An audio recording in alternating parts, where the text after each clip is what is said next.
Here we have a 1960s portable Zenith record player. I just put a new needle on it. Now, this video is going out to all the vinyl record snobs, saying, oh, equipment like this will ruin your records. Well, when a lot of these records were new, this is a type of record player the people had. There was one very similar to that one. But the point is, these are not as bad for records as people say. Are they the best thing? No.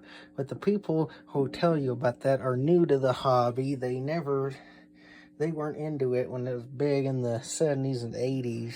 Well, I wasn't either. But I know about it. I own thousands of records. I mean, that's only part of them. I got some over there and more back there, and I got that lamp that fell on them. Now, most of my records aren't in the best shape. They're not audiophile pressings, but they do play. Some with mild surface noise. I'm not an audiophile. I do the hobby for fun. Now, this probably tries around 5 grams. This is a hell of a lot better than modern Crosley. It has one speaker, but something like this, you don't need no big speaker on it. One will do fine. They combine both the channels. So just make sure to change out your stylus. Keep your records clean. This is a 1982 press. Paid about $5 for it. 4-speed. The people saying these damage your records, I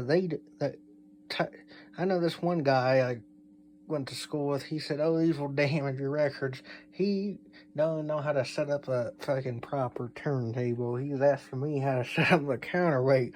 And I told him, I'm like, you do this and that. And I'm like, you people are non-knowledge on records, so quit telling people that their machine's going to ruin their records when you people do not know what you're talking about. Again, they may not last as long, but just because something's high quality does not mean that it won't damage your record. It will damage your records. Let's say, for example, somebody has an Audio-Technica LP120 and they don't set it up right. That's more likely to damage your records than this. And they say, oh, this is junk because it don't have an adjustable counterweight. Well, it don't need an adjustable counterweight. It was meant for only one type of cartridge. The adjustable counterweight's meant for the machines that you can interchange cartridges. This uses a crystal cartridge, I believe, and a flip needle. It wasn't meant to take anything else. And if you wanted to put another ceramic cartridge in here, you would rewire it, and then you would put it in that arm, then lighten it up with the spring back there. But yeah, I just gonna use what it has. And these vintage record players are way better than the crap that's being pressed in China today. I'd take this any day over a Crosley, which I own my fair share of, and they weren't nothing great.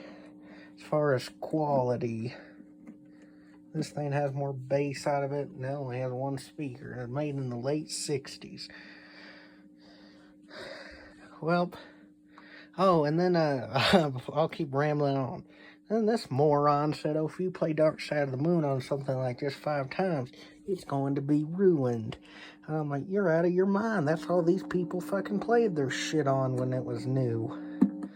Don't tell me this is going to fucking damage your records, because it's not. Again, this record wasn't in the best shape when I bought it, but it does still play and sound decent to my ears. I'm not an audiophile. If you're an audiophile, go ahead and buy yourself a turntable, but quit harassing people on YouTube just because they're not as fortunate as you and they can't afford a $600 player with speakers and all that. Vinyl is meant to be fun. It's not meant to... It was not designed for audiophiles. Records were designed to be listened to.